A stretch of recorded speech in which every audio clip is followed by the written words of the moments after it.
सामना live news channel में आपका स्वागत है। मैं अशफाक अली। देखते हैं आज की खास खबर। नौगांव कोक्स डिस्टिलरी की बदबू से आमजन परेशान, नेताओं संग जनता ने उठाई आवाज।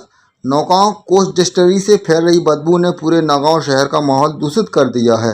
न केवल आम नागरिक बल्कि भाजपा और कांग्रेस दोनों दलों के नेताओं ने भी इस समस्या को गंभीर मानते हुए एसडीएम कार्यालय का रुख किया। शहरवासियों के साथ नेताओं ने भी एसडीएम को लिखित आवेदन सौंपकर बदबू से निजात दिलाने की मांग की। आवेदन मिलने के बाद नौगांव एसडीएम गोपाल शरण पटेल स्वयं मौके पर पहुंचे और कोक्स डिस्टिलरी का निरीक्षण किया। निरीक्षण के दौरान कई गंभीर खामियां सामने आईं जो कंपनी की लापरवाही को उजागर करती हैं।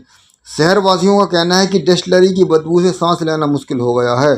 लोग स्वास्थ्य संबंधी समस्याओं से जूझ रहे हैं, लेकिन कंपनी प्रबंधन आंखें मूंदे बैठा है। स्थानीय निवासियों ने चेतावनी दी है कि अगर जल्द से जल्द ठोस कदम नहीं उठाए गए तो वे आंदोलन करने पर मजबूर होंगे।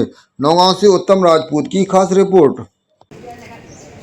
कांग्रेस पार्टी जिंदाबाद, कांग्रेस पार्टी जिंदाबाद। महोदय, नौगांव को ज्ञापन दिया गया है। यह इस संबंध में ज्ञापन दिया गया है कि आप लोगों ने देखा होगा कि निरंतर कई समय से नगर की जनता और सभी लोग इतना परेशान है। डिस्टिलरी में जो निरंतर बदबू आ रही है उससे सभी का जीना दुर्लभ हो रहा है। चाहे सुबह का समय हो चाहे शाम का समय हो, निरंतर बदबू आती रहती है।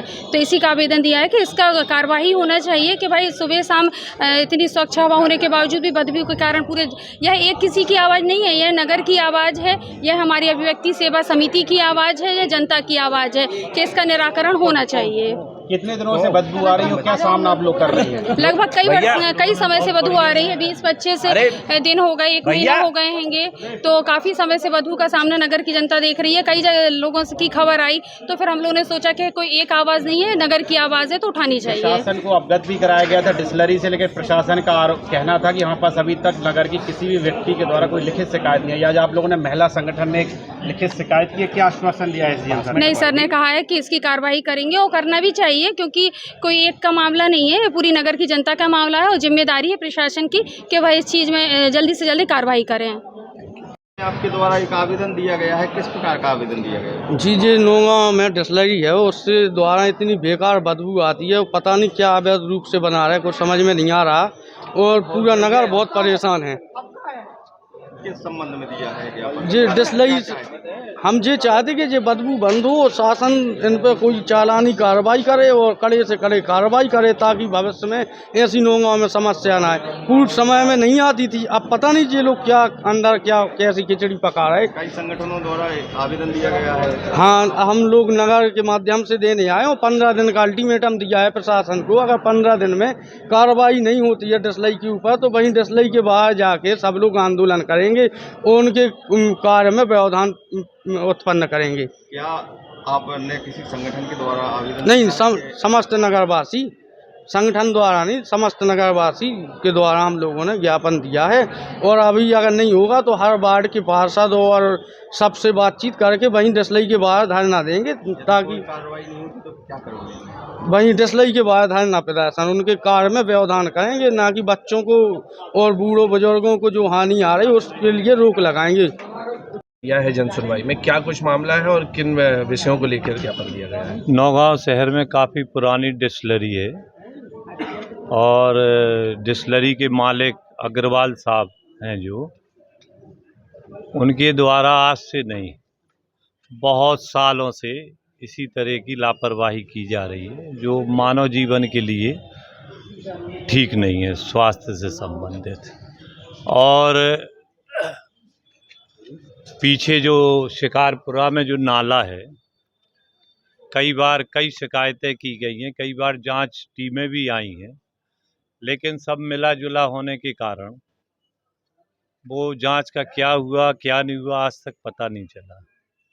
और जो अग्रवाल हैं डिस्टिलरी मालिक, वो स्वयं भी, हम तो ये बोलेंगे वो इतने गंदे व्यक्ति हैं कि उनको धंधे के अलावा इस शहर से कभी कोई लेना देना नहीं, चाहे किसी के दुख सुख में या कोई सामाजिक कार्य या किसी धार्मिक कार्य में, किसी भी प्रकार का उसकी उपस्थिति से भी लेके आज तक कोई सहयोग नहीं रहता चाचा है। जी जब डिस्लरी खोली गई थी तब वहाँ पर आउट एरिया था, इसलिए डिस्लरी की वहाँ परमिशन नगर पालिका द्वारा अन्य विभागों के द्वारा दी गई थी, लेकिन आज पूरी बस्तियां वहाँ बस गई, उसके बाद भी डिस्लरी वहाँ पर संचालित हो रही है, तो पूरी तरीके से वह अवैध है। एनटीजी ने भी उसको अवैध घोषित किया है।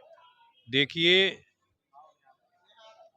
चूँकि ये आपका कहना ठीक है कि पुरानी डिस्लरी है, बहुत पुरानी है, उस समय वहाँ आवासीय क्षेत्र नहीं था।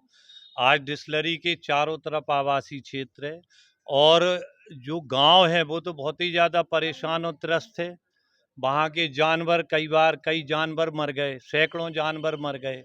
उस नदी का पानी पूरा कोई भी जाके देख ले लाल रहता है। अब उसने एक ये नया जो काम किया है कई सालों से, ये और इससे रिलेटिव बिजनेस, भूसी उसकी बेच हाँ, भूसी फैली हुई कई है। प्रकार के बिजनेस जो उसके द्वारा संचालित किए जा रहे हैं, उनसे जो बदबू या जो पर्यावरण से संबंधित जो नियम फॉलो करना चाहिए, उसमें उसकी जो मेन शक्ति है वो हमें कहने में कोई बुराई नहीं है। राजनीतिक व्यक्ति और प्रशासनिक अधिकारी सबसे बड़ी ताकत है उसकी, धंधा को सुचारू रूप से चला। अगर आपने आज आवेदन दिया है, आप लोगों की मांग नहीं होती है, तो आगे क्या कदम उठाया जाएगा? हम लोगों की अभी आपस में चर्चा हुई है कि अगर 15 दिवस के अंदर अगर वो प्रशासन के द्वारा कोई उचित कार्रवाई नहीं की जाती है तो हम लोग धरना प्रदर्शन और इस आंदोलन को और बड़ा रूप देंगे। बदबू के साथ साथ काफी लोगों ने सर जन सुनवाई के दौरान उसके पहले भारतीय जनता पार्टी के मंडल अध्यक्ष ने ज्ञापन दिया, किस संबंध में ज्ञापन दिया है सर, क्या आश्वासन दिया गया है सर? आज जन सुनवाई के दौरान डिस्लरी प्लांट के संबंध में भारतीय जनता पार्टी के कुछ कार्यकर्ताओं ने कांग्रेस पार्टी द्वारा और काफ़ी संघ के जो शहरवासी हैं इनके द्वारा एक शिकायती आवेदन दिए गए हैं कि डिस्लरी प्लांट से काफ़ी मात्रा में बदबू आ रही है, जिससे बच्चे बुजुर्ग बड़ों को बीमारी फैलने की आशंका है। और डिस्लरी प्लांट के अंदर ये कुछ उसका सुखाने का कार्य करते हैं, जिससे काफ़ी मात्रा में बदबू आ रही है और जैसे ही हवा चलती है तो वो बदबू की मात्रा ज़्यादा मात्रा में नगर की ओर लोग रहने में परेशानी उत्पन्न कर रहे हैं और बीमारी फैलने की आशंका है। इस कारण से उसकी जाँच करके तत्काल उस पर कार्रवाई की जाए। सर नियम विरुद्ध तरीके सर जो डिस्लरी से निकलने वाला वेस्ट मटेरियल को सुखाने का काम किया जा रहा है सर, उनका भी सर स्वास्थ्य खराब हो रहा है, उनका भी जीवन अस्त व्यस्त है, लेकिन पैसे की मारी है तो सर वो लोग काम कर रहे हैं, लेकिन बिना किसी की परमिशन के सर कई एकड़ में कई बीघा में सर भूसी को सुखाया जा रहा है सर। इसके संबंध में हम जांच करेंगे और जांच में जो भी तथ्य सामने आएंगे उसके अनुसार हम नियम अनुसार कार्रवाई डिस्लरी के अंदर काम हाँ, अगर वहाँ नाबालिग बच्चे मिलते हैं तो श्रम कानून के तहत उनके विरुद्ध भी कार्रवाई की जाएगी। आज आप विजिट करेंगे वहाँ? हाँ, निश्चित ही हम करेंगे विजिट। तहसीलदार साहब भी साथ में जाएंगे, पुलिस को भी साथ में निर्देशित किया गया है कि आप भी जाके जांच करें और जांच में जो भी तथ्य सामने आएंगे उसके अनुसार वैधानिक कार्रवाई की जाएगी। नगरवासियों को सर इस बदबू से सर राहत मिलेगी सर? बिल्कुल मिलेगी। सर पर्यावरण विभाग ने जो इनको पूर्व में अनुमति के संबंध में किया था उसके संबंध में अब देखिए, पर्यावरण विभाग ने तत्समय जो जांच की होगी उसके अनुसार उन्होंने रिपोर्ट दी होगी। आज की स्थिति परिवेश बदला हुआ है, हम लोग जांच करेंगे, जांच के बाद जो भी स्थिति निकल के आएगी पुनः हम पर्यावरण विभाग और प्रदूषण विभाग को उससे अवगत कराएंगे। सर जो ट्रक लगे हुए हैं सर जिससे भूसी का माल धोया जा रहा है सर, वो बिना रजिस्ट्रेशन के सर, उनके नंबर नहीं है, चोरी के भी हो सकते हैं सर। ये देखिए क्या है, जांच करने का विषय है, जांच करने पे जो भी स्थिति सामने आएगी वैसी कार्रवाई की